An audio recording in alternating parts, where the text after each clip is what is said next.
Hey guys, welcome to another edition of Studio Talk. We are here in Rockford, Michigan with special guests for the third time, guys. Revelation Rain. How you guys doing, man? Good. Great. Now, I know you guys have been busy, but we'll talk about that later, okay? So we're going to step back a little bit in time, a little bit, from our very first interview when I was here, okay? So for the people who haven't seen our first videos together and stuff, let's talk a little bit about how you guys all met and when was Revelation Rain established. Sure. You're the storyteller, man. You got this one. Yeah. Well, Grant and I had been in a band starting in 2019. Yeah.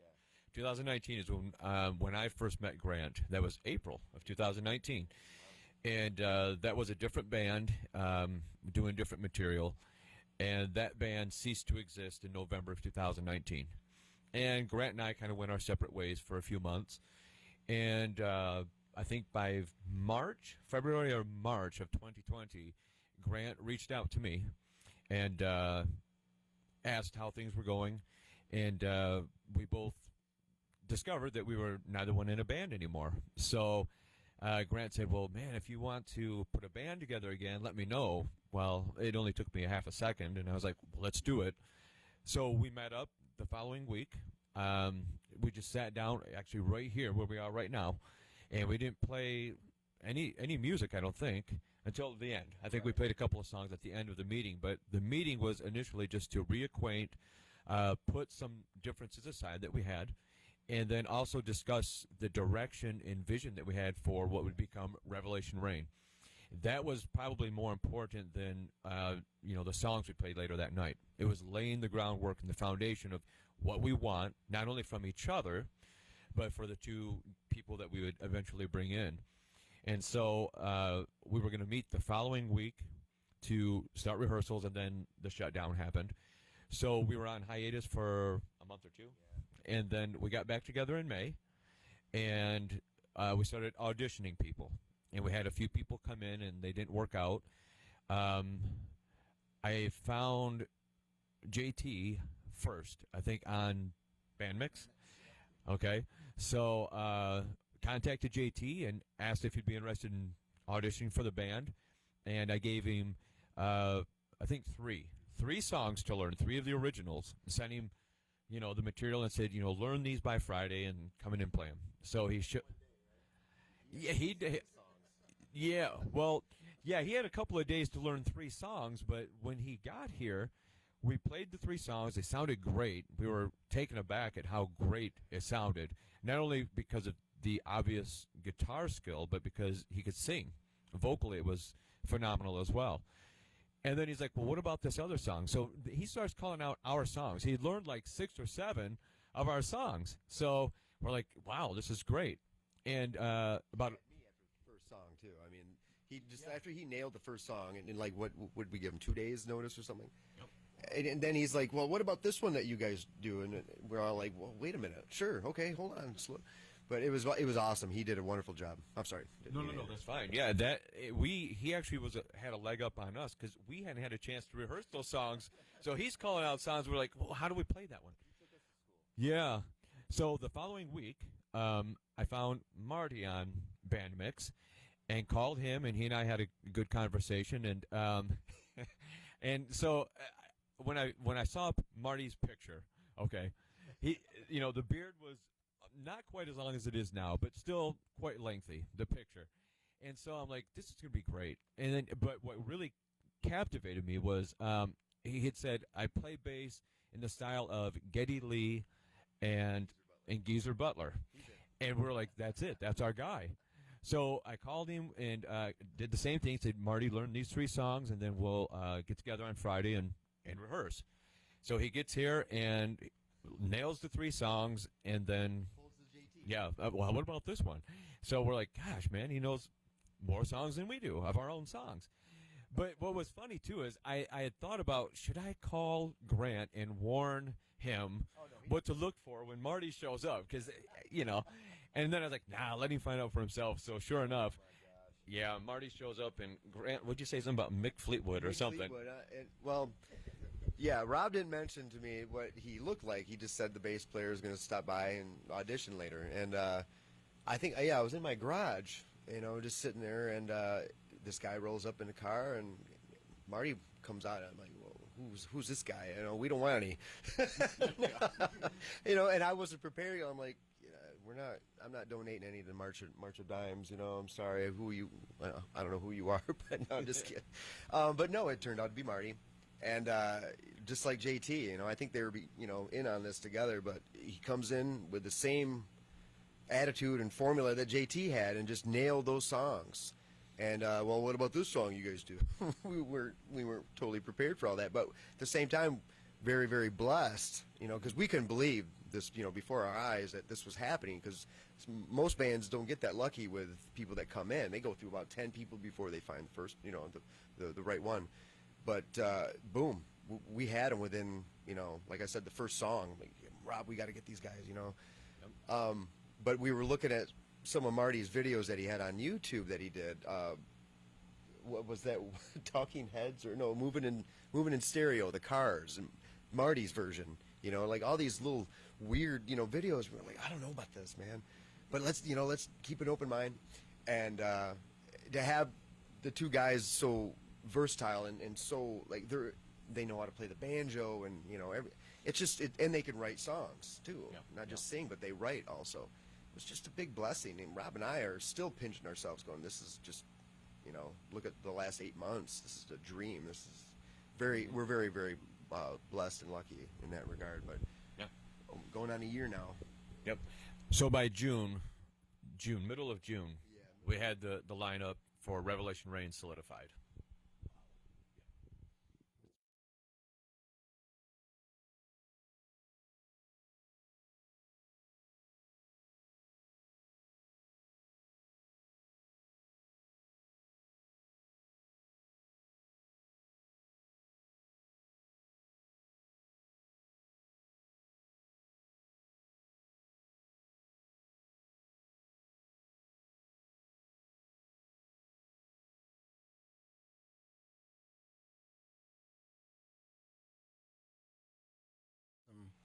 All right, now we're going to go ahead a little bit. So with your journey as it continues, as it's been going on, you guys ended up doing your first album. And so let's talk a little bit about how the first album came about. Let's talk about the songs and where you guys recorded that at. He's really not shy. He's saving his vocals, though. He's going to yell at us here in a minute. So he's building up. So yes, the lineup was solidified in June, and we had shows already lined up. We had shows lined up before we had a lineup, to be honest. And so when JT and Marty came in, we're like, you guys are doing great. We're glad you're joining the band. By the way, we have a show in 2 weeks. Yeah, and we're going to record a record. And so we used, we took 4 days in August, if I remember right, 4 days. 4 days in August. We went into Soundfield Studio with Pete Bass upon Marty's recommendation, and we're glad that we followed that advice. We went into the studio and basically did long days, 12-hour days, for 4 days in a row, recorded 10 songs for our first record, which is Vengeance Is Mine, right here. Vengeance Is Mine. That's our debut album, 10 songs. We knocked them out in 4 days, and then I think, 2 or 3 days of mixing? 2 or 3 days of mixing. Pete and Marty actually did the mixing on that. But yeah, a lot of those songs, there's 10 tracks. A lot of them were songs that I had been writing since I was like 15, 16 years old. So those carried over. And so those were the songs we had prepared.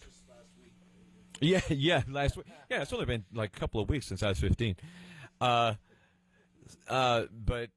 when we decided we were going to record the record, we picked 10 songs that I had brought to the group. But then, like Grant was just saying, we were fortunate and blessed in that JT and Marty also write songs as well. So we ended up dropping 2 of the songs so that we could include songs by them as well. And it made for a much better record. more well-rounded, and some of those songs that got dropped are on the they show up later. But yeah, it was a great experience. I don't know. Marty, you want to talk about that? Okay. First of all, just want to say that I'm really proud to play with these guys. They're some of the best musicians I've ever played with. That being said, so we went into the studio, recorded. Pete Bass did all the recording. It was just a blast. We had a lot of fun. We played some really good versions of the songs, and yeah, got it done in a short amount of time, and been getting really good response from them too. People have said they listen to it, they like it. That's all we can ask for. Absolutely. You got it covered, man. Remember, he plays with his guitar. He speaks. Remember? Guitar speaks. Yep. We're just waiting. We're going to be in for beating like it over. So now I know you guys have been pretty busy. I've been kind of following you guys on Facebook quite a bit, and I noticed you guys have been playing a lot of shows. You've actually played some really big shows. You want to talk a little bit about the shows that you guys have played and who you've maybe met along the way and what's going on? Wait, I'm going to start dying. Yeah. Well, following the release of the first record, we continued playing live. We played Aiden's Place up in Sand Lake, and then we did a show in October in Hillsdale. And then we took some time off because it was winter, and we did some live stream shows. But this year we've played places like Hot Rocks in Warren twice. And then we played probably the biggest show that we've done, both as far as the number of people that showed up, but also just the magnitude of the show. A few weeks ago, we were in Battle Creek at the Music Factory. We got to open for Tim Ripper Owens, which was phenomenal. Just to be on the same stage as his drum kit, it was just like, yeah, it was just pretty cool. And to be able to watch him do a sound check and what have you, and just know that you're playing in front of that guy, I mean, somebody of that stature, was just dream come true, especially for JT, I would say. He leans more toward, Judas Priest type stuff. So are you ready to talk? Give it to him. Not yet. Gosh, man, he's going to keep us in suspense. Well, we played. I'm sorry, Brad. No, that's all right. No, go ahead. No, playing, an opening for Ripper Owens, being on that same bill is awesome enough in itself. But then to play in front of those people, the crowd that those kind of bands bring, was what we were looking for. We wanted to play, our kind of music, but just heavy metal, to heavy metal fans. Yeah. So that was a bonus for us right there too. We also played Jackson, the Music Box. Yeah, the Music Box in Jackson, yes. Yeah, that was our showcase. But yeah, we've been pretty busy. Are we leaving out another show? Didn't we play somewhere else? We played Aiden's Place in February. Yeah. It's hard to keep track. We all have calendars now and planners and ledgers, and that's how we remember all these dates. Right. Yeah. A lot of post-it notes. But you want to elaborate on that, Marty? Sure he does. Yeah, been real busy. This has been a lot of fun. We've been getting a lot of momentum. The response that we get when we play live has been really good. A lot of accolades from our peers, the other bands. They really like us, so it's really starting to go places. People are taking notice. JT wants to speak now. Okay. Oh, now. Not really. Yeah, like he was saying, opening for Ripper Owens was great. I've always been a big Judas Priest fan, Iced Earth fan, so that was really cool. And I stuck around to see the show afterwards, to watch him. It was great. But the reason I wanted to grab the mic and talk, since we're talking about this, is if y'all ain't seen us live yet, you're missing out. Yeah. This guy right here is an insane, awesome frontman. Okay, and I'm not. I know, right? And I'm not going to drop a lot of names here, but one of his biggest idols, yeah, he needs to watch out because Rob Robinson's on his way. Right, I mean, playing the places we had, the Music Factory and Hot Rocks and whatnot. For me, I mentioned, I think before in an interview, having a band, mosh to one of my songs was great. But being on the stage and this guy getting the crowd to sing our song, that's intense. And Rob's got it going on, man. He knows what he's doing. No, I couldn't ask to be in a band with better guys, for one, awesome musicians, and I couldn't ask for a better frontman either. That's just how it is. Rob does it. I want to just touch on that real quick. With Rob's showmanship on stage. I mean, he's got an outfit that weighs about 100 pounds. And he's sweating as much as I am back there playing those drums. And he never complains. He always does it every show, and he doesn't get lazy at all. He's the most unlazy guy I've ever met in my life. But going back to when we reconvened, Rob and I back in the early 2020. The band that I wanted to put back, to put together when we were talking about reforming, there's no way I would ever choose anyone else to front my band that I'm going to be in. Because we have the same influences. And I think that's a good template to have as far as what you want to do, what your goals are as a musician. Yeah. I'll say, Kiss. They pretty much laid the groundwork and raised the bar for everybody. And Rob, to get that crowd going and singing our songs, We Are the Night. There's a part, our live show. It's awesome to see those people, singing back. The same lyrics that's our song. Yeah. That's the best compliment in the world, in my opinion.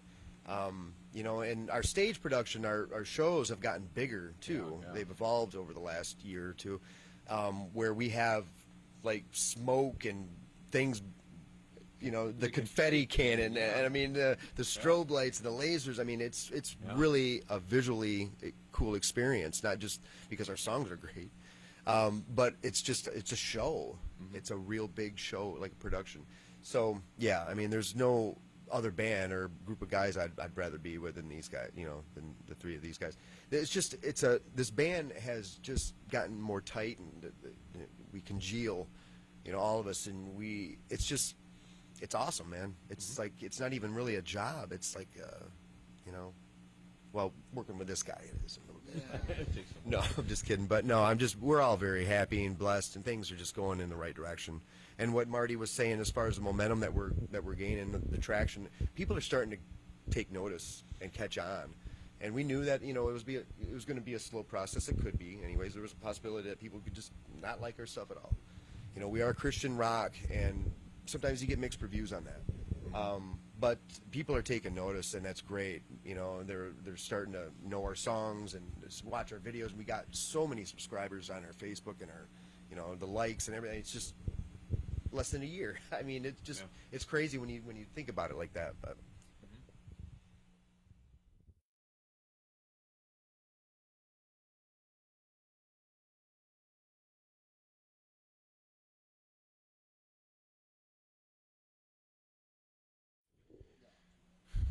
Now we're going to jump ahead, guys. Okay. So, as of late, I'm not sure how many people have seen you guys' posts who follow you have, but let's talk of lately. What have you guys been doing as recording-wise? It's been going on. Sure. Well, before I give the mic back to Rob, as usual, no, I'm not. He's the front man. What we've been doing is we've recorded another album. You got it's right there. Go ahead. That's the new one, Day of the Lord. 14 tracks. This thing is intense. It just is. And for now, I'm going to give back to Rob. Yeah, when we knew we were going to do another record, and we knew that because of the phenomenal experience we had last time, that we were going to do it at Soundfield with Pete Bass again.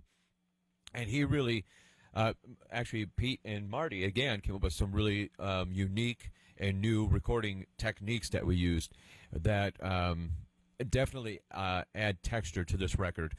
And we went in with 14 tracks, and because we've been a band for a longer time, the songwriting was split between all four of us, which was nice. It makes it a nice, well-rounded album. Everybody has song credits on here. Everybody's singing. We had some guest vocalists, including Jen, Grant's significant other. JT's daughter, Izzy, sang on some tracks. Pete Bass, the producer, sang on some tracks. It was just a really good experience, and we went in without any inhibitions. You know, when we went in for the first record, and I speak for myself vocally, I was so concerned about not hitting a bad note that I think that I stifled my own creativity in a sense. But with this record, it was kind of like, you know, all or nothing. And so, from my perspective anyway, when recording the vocals, I felt like I sang more like I do live, with more passion and more feeling. And I think that overall, all of us went in there with the attitude that we're Revelation Rain, and that means something now. You know, because of what Grant was saying, the response that we've got from the first record, which kind of bolstered our confidence. We've got nothing but great reviews on the first album, and we knew that with the second record we had to top the first one, and I think we've done that in spades. I think that as good as the first one was, the second one is even better, in so much so that, you know, last time we kind of put together just I forget what those are called. What kind of packaging did we get last time on Vengeance Is Mine? Digipack. Just a digital, you know, just a cardboard cover, basically. But we knew this one was going to be great, so we went full throttle. Yeah, we went with a nice jewel case, and we put a 8-page book inside with all the lyrics and everything, which was important to us to put the lyrics out there, because the lyrics are very, very important to us and very personal. Yeah, what Rob was saying about this time, the second time back in the studio, we were a lot more loose, and I think it definitely shows. There's a lot more creativity. We went outside the box on a couple songs and added some neat little you know, accents or little you know, things that, you know, you can do in the studio. I mean, but yeah, it was effortless. You know, I mean, this time around, we got that done in how many days? About the same amount of time? I think 4 6 days. 6 days this time. And yeah, I mean, these are, you know, again, like songs from everybody. You know, JT's got a great song called Ice Lord. Yeah. Marty's got Omega Man and Jericho and Samson, the Lion Killer, Part 1. Part 1. We might be working on Part 2 tonight. And then, you know, I helped Rob with some lyrics on We Are the Night, our first single that just came out. We just had a video for it released, too, today, as a matter of fact. Yeah, pretty cool stuff. And, you know, Pete is just a wonderful guy in general, and a great producer, great musician himself.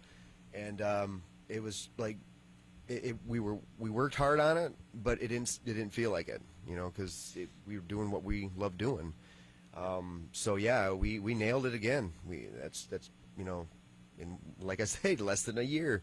You know, we have 24 songs out there for people that we recorded. So we'll probably be back in the studio at end of the year, maybe, or sooner. I don't know. But no, it's just you know, the jewel case was something that we all decided to do. This is totally old school for anyone who don't remember what jewel cases or CDs look like. Right. But the lyrics that we put in the 8-page booklet, like Rob said, you know, are very important because of the message that we're trying to portray and we're trying to get across to people. And we always loved lyrics when we were kids, opening up the record or the CD and you know, following along with what they were saying. And yeah. But we're very proud of this record. This is a great album. This is probably our finest work. The first record was phenomenal. This just took it up another notch. So, yeah, that's all I'm going to say about it.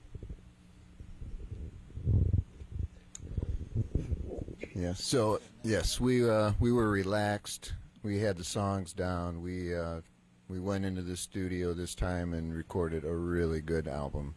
The production is better than the first one. We had new techniques in recording that we tried that worked out very well. Buy this CD. Or else. Here, hand it over here. Oh, I gotta say really quickly. No. I'm sorry. As far as this record goes, it came out end of April, and it's already gained some momentum. Our first single, "We Are the Night," like Grant mentioned, the video was released today. Plus, Marty put together a video for our song "Holy," which is really cool. It's us in the studio actually recording that song. But "We Are the Night" has already been on Z93, so they've been playing that. Yeah, and the other day I came across something on Spotify, and they do this a playlist where it's called a Release Radar, and so it's new bands with their new songs, and it's like Billie Eilish and whomever else.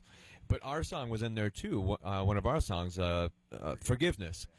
So Spotify is already kind of featuring some of our stuff as well. So this record is, in the short time that it's been out, is already gaining a lot of momentum. Sorry. It's okay, Rob. I'll let it go. Stop it. Don't eat it. I won't eat it. I'm not that hungry yet. Like Marty says, buy it. There's a special treat on here if you want to hear a guy with a beard sing. Yes. Yes. Yes. I wrote the music to this song a long, long time ago. Rob got the words to this song, and we decided Marty can do the vocals for it. And he did, and it's pretty awesome. You know, so, and plus there's my biography song, "I Stored," on there too.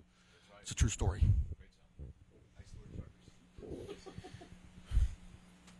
Now, with that being said, your second album, it didn't take you guys long at all. I can remember when we first did our first interview, and then before I knew you were doing your first album, and then, you know, like I said, I follow you guys on Facebook, and then I see boom, which I already kind of knew you guys were talking about a second album. Can't let everybody know that I know stuff, but I knew you did. But then, as fast as I seen it come out, I was like, wow, that is like crazy. I don't think I've seen even national bands do it that quick.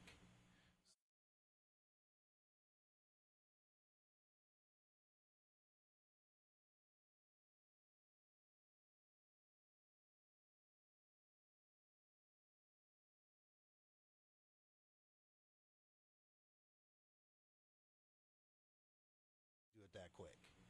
So, let's talk a little bit about the album, on both albums, the artwork. Who did the artwork and the photography and stuff? Because I mean, the artwork is just beautiful. I mean, it's very professionally done.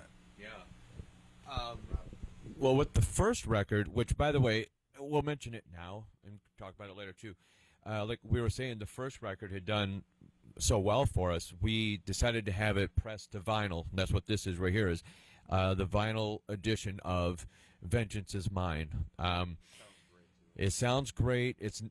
You know, as kids, most of us were collecting vinyl, and I still do, and I know Grant does, and Marty. We all collect vinyl, and as a kid, when I'd get a new Quiet Riot or Kiss album, you know, I couldn't wait to get home and put it on the record player. And I always dreamed as a kid, someday I'll be playing my own album. And sure enough, here we are. We have our own album, which is really cool. We found a company that would print these up for us at a nice rate. And what was nice is that they allowed us to make payments in installments, and people could pre-order. And when they pre-ordered the record, that went toward the cost of having it pressed to vinyl. So that was nice. We got some pre-orders, and then we put in some money as well, and so we got it done. And that was a company over in France, and they were phenomenal. It's called Digger's Factory. Just want to throw that out to them. But as far as the artwork, this was stock footage that did not have a copyright on it. I think we told the story before about when I accidentally almost took Judas Priest cover. Yeah, but anyway, so I made sure this one didn't have any claims to it. And then, yeah, we all decided that we liked the artwork. I ran it through a program that I have, and put our logo on the top, and then the title of the album at the bottom, and that was the first record. And that's pretty much the same process that we did with the new CD. is I again found some artwork that didn't have any claims on it, and then ran it through that same program with our logo, of course, and then whatever printing we wanted, font that we wanted for the album title, and that's pretty much it. Just increased the pixelation and whatever else, ran it through a couple of programs just so it stands out better. But yeah, whenever we put an album together, we're constantly looking for cool album covers, because unfortunately it's kind of a lost art, literally. But when I was a kid, I would sometimes buy an album without knowing any of the songs just because the artwork looked cool. It jumps out at you. So when you do go into a record store or a CD store and you see something cool like this, it will jump out at you. And sometimes people will buy it just because of what's on the cover. So that's that story.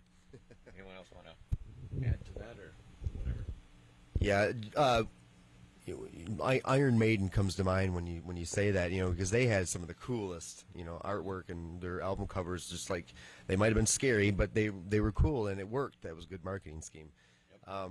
But no, Rob pretty much chose the album covers, and he found them and ran them by us, and we were, very, very cool. The new record, very, very neat looking. I mean, it's just it's awesome.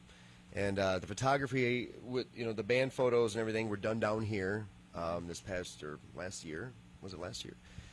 Right down here in the Revelation Rain headquarters lair, Kiss Cave. Yeah, but this is where all the operations are done, and the photo shoots and the live streams and things like that, and these podcasts. But no, we definitely have a lot of trust in Rob as far as what his tastes are for this band and the direction and stuff like that, and couldn't have picked a better cover for the new record. And well, going back to what Rob was talking about with Digger's Factory, yes. The distribution or the place in France that did our records or CDs, they also put them out on all these other digital platforms like Spotify, iTunes. Oh, that's CD Baby. Or CD Baby. No, Digger's was for the record. Oh yeah, Digger's just did the vinyl. Oh, the vinyl. Yeah, CD Baby is the one that did the CDs for us both times. Yes. And I don't know about you, but CDs, the digipacks that were coming out a while back, they were eliminating all the whole, opening it up, the jewel case, accidentally crushed it on the on the floor of your car when you throw them back there if you play. We're true to this stuff because this is what we all like doing, and we're all nostalgic freaks as well too. We love the records and the CDs and things like that. Digital platforms we know are the way of the future. That's what people want, and that's what people are doing. We're still going to offer this stuff, and we're probably going to do the new record, the new CD on vinyl as well at some point this year. Yep. It'll be a double record, but this is not only fun for the buyer, but it's fun for us too. This is cool stuff, and like Rob said, I never thought in a million years I'd see my face on a record album. Yeah. So yeah, we act fast. We don't really take much time to rest or break or take breaks or anything like that. We just work with this band, and it's paying off. It really is. We're not lazy at all. We know what we want. We're gonna go get it, and that's our focal point. That's what our mission is, and it just never stops, and it's great. So.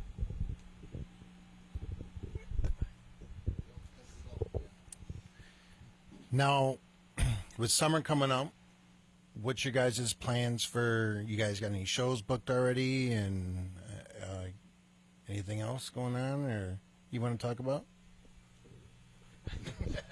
Play. That's our plan. Yeah, play as much as possible.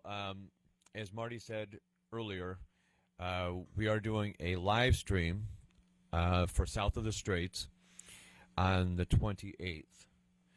That'll be an hour and a half. We're going to play the new record from start to finish, and then 5 tracks from the first record. And then the very next day, on the 29th, we're playing in Howell. Yeah. Okay. With a few other bands. That's going to be a cool show.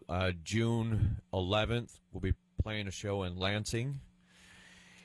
And, yeah, June 19th, we're playing Jamboree. I'm sorry. June 19th is a show in Harrison, a festival in Harrison. And then sometime in July 3rd, we're playing Randy's up in Tustin. Okay, that's going to be a 3-hour show, which is going to be nice. July, August, something. We had the Greenville Yeah. show, and then No, August is when we're doing Jamboree in the Oaks, which is in Munich, and then September 4th we're playing in Greenville for Labor Day weekend, and then September 24th we're playing in Pearson, which is for Jeremy and Renell, right? Yeah. So that's what we have booked so far, but there are other things that are in the works, and once they're confirmed, we can't wait to share that with people. Until it's confirmed, we don't want to say too much, but those are the shows that we have coming up. Did I miss anything? I think that's it. And then, I think that's it. You got South of the Straits, yeah. That's Yep. right. Yep. Sounds like you guys are going to be super busy, which is awesome. Yeah. Really, really cool. I'm looking forward to hopefully seeing you guys up at Jeremy Carl and his wife's property with the stage up there. I hope to see you guys up there. Hopefully before that, I can get a couple of shows under my belt with you guys and film you guys. If that's cool, because I've seen you guys, some of your footage live on Facebook. You guys, and it's like, wow. Yeah, definitely got to go. Definitely got to see you guys. So. Just a chill real quick. Let me just talk about that with Jeremy up in Pearson. That is actually the spot where we recorded we videotaped our first music video last October, I think it was, and that wound up being Taste of Tomorrow. And we recorded a couple other songs too. Night Falls Fast. That video came out too. Yep, Night Falls Fast came out. We haven't And done then, one for Vengeance. we haven't done one for Vengeance, but Jeremy was nice enough to let us come out there. He's got a stage in the backyard. It was blistering cold that night, and we got up on stage, and I've never done a music video. I've never had to, air drum to my own song before. It was pretty neat and a really cool experience, but no, props to Jeremy for letting us do that, and we're looking forward to that show in September with him at the Homestead. So...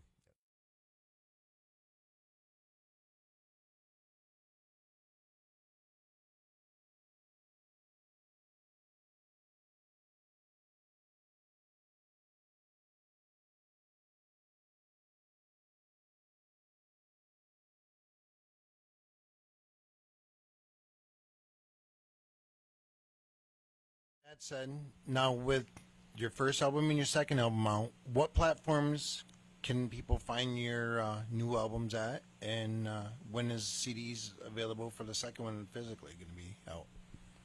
Yep.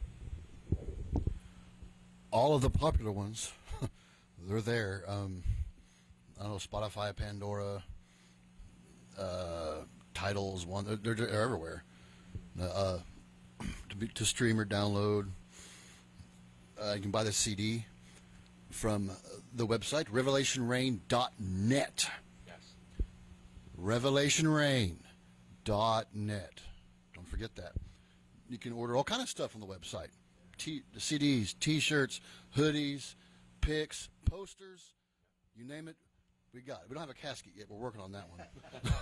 I'm still waiting to hear back from G. I know, right? Yeah. Oh, yes, the pillow. Yeah. We're getting there. Yeah, we should upgrade the photos, though, with the new photos, though. Yeah, that's true. That'd be kind of cool. All right. Yeah, that's pretty much it. Both records are available on over 150 digital platforms. Yeah, CD Baby does a really good job for us. Like JT said, Spotify, Apple, Amazon, Deezer. It's on any digital platform that you can think of, both records. And both records, the first album, Vengeance is Mine, is available on CD and also on vinyl. And you can find that on our website, revelationrain.net. Just go to our store. The new CD is also available on our website as well. And then all three are obviously available whenever we play shows. We take all our merch with us whenever we play shows. Yeah. But, yeah, we're just trying to make it available as much as possible. Yeah, come to our shows, buy our merchandise. It really helps us out. Support your local musicians. Just buying a CD and a T-shirt, it really helps us go a long way. Absolutely. Absolutely. In case you forgot, that was revelationrain.net. Okay. Come to the shows. So how can now? I know you guys are on Facebook, and I know you guys got a YouTube channel. How can fans and venues and other bands get a hold of you guys to book shows? Because I know shows are starting to be booked. How can they get in contact with you guys? And Yeah, if people are looking to book shows, or if other bands want to play shows with us, we can be reached Revelation Rain online at yahoo.com, or you can call 231-942-3107. We are on Facebook, facebook.com/Revelation Rain. We're on YouTube. If you look up Revelation Rain, Revelation Rain, you'll find our YouTube channel. And then we also have the website, which we can be contacted from there as well. Like JT said, revelationrain.net. But that's how bands can reach us, or people that are looking to put shows together. That's primarily, I would say, how we get a lot of our shows. And then also we just cold call people. You know, and that's kind of how you have to do it. It's how it used to be. You would just call somebody up and ask if you can book a show there. So that's kind of what we do. We also have a Revelation Rain spotlight, you know, for people that want to get a hold of us. It's like the Batman spotlight, Yeah. but it's in red light and it's big R. So they just flash that a couple times, and oh yeah, there's another venue that wants to book us. Yeah. But Exactly. You yeah, got to get Commissioner Jordan's permission first. Yeah. he won't reply back. I know. But yeah, we there's a lot of ways to get a hold of us, and like, you know, Rob said, cold calling. That's another lost art form. This band has definitely paid dues, you know, so to speak, where nothing's going to come easy for us. We have to put in the work and get out there and put our names out there, and email and phone call, that's another great way to show, you know, eagerness. We're really serious about this, but it's been working. You know, like we said, we've been busy throughout the whole pandemic last summer. We were one of those lucky bands that got in and played shows, and when we weren't playing shows, we were doing live streams, you know, down here in the dungeon. Yeah. And so we just, you know, we have a goal, we have an objective, we have, you know, these things in our sights that we're going to make sure we see through, and we do, and that's the advantage I think that we have. And I'm not saying that the other bands are lazy, but we're certainly not, and we're going to just keep plugging away until we can tell our employers that we're not coming back. So, but, Yeah. Also, if you cook some food, say my name 3 times, Marty, I will show up. It might not be right there, might be later that night, but leave some food out on the counter. I'll be there. yeah, you'll eat it at least. He scared me to death one night. I said his name 3 times after making food. Just wasn't trying to call him. Just Marty, Marty, Marty, and then there he was, eating my food. He had it all in his beard and everything.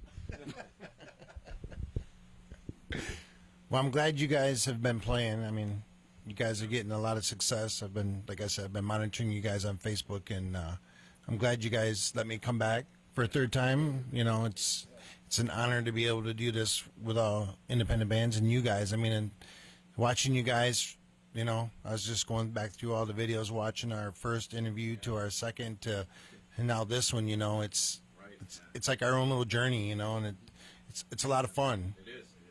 You know, and you know, I hope you guys the best, man. I mean, I'm really excited to hear what the new album, full album, sounds like, and Don't leave without a copy. okay. So, but yeah, I'm really excited, and you know, I appreciate you guys very much for letting us come back out here and be a part of it.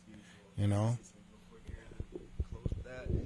No, Aaron, what you do with bands like us, you know, local music, it's tremendous, and it really does help. You know, it gives us a chance to kind of, you know, plug the new record, talk about what we're all about, and this, that, and the other thing. And this is the third time, and we'll have you back anytime you want. This is great. So what you're doing, we really appreciate a lot. So keep up the good work, and it is definitely appreciated.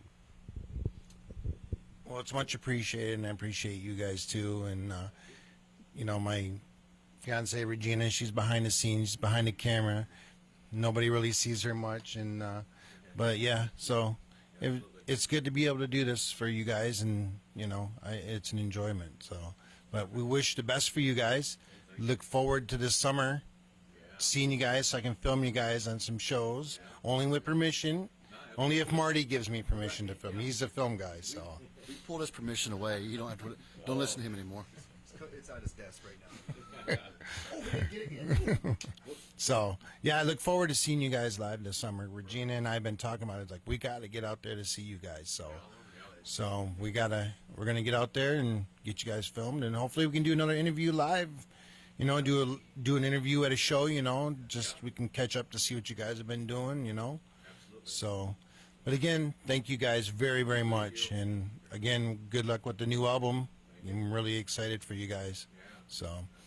All right, guys, this is Aaron Kroll from Studio Talk. Again, we're here in Rockford, Michigan with Revelation Rain. You guys get a chance, check them out on Facebook. Check out their YouTube channel. Find the new album on their website. Find a way to talk to these guys. They can get you all kinds of merch. Go see them live. They're going to be performing quite a bit this summer, it sounds like. So get a chance, check them out. Go see them live. Go up to them, talk to them. The guys love to talk to people. So, all right, guys, this is Aaron Kroll from Studio Talk. Peace and be safe.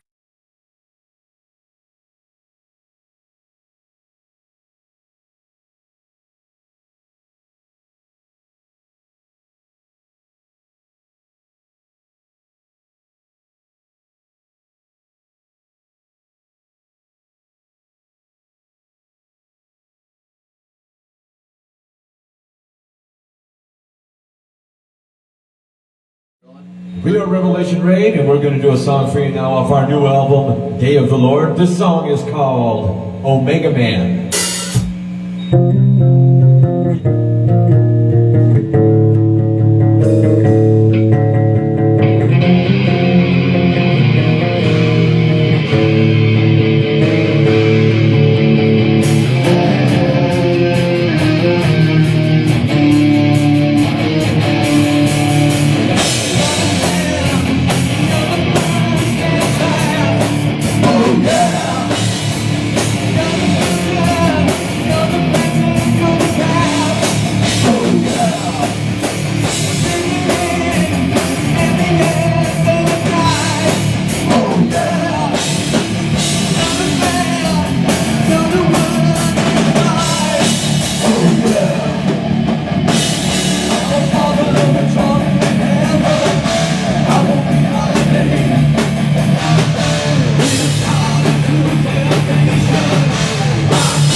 Oh yeah.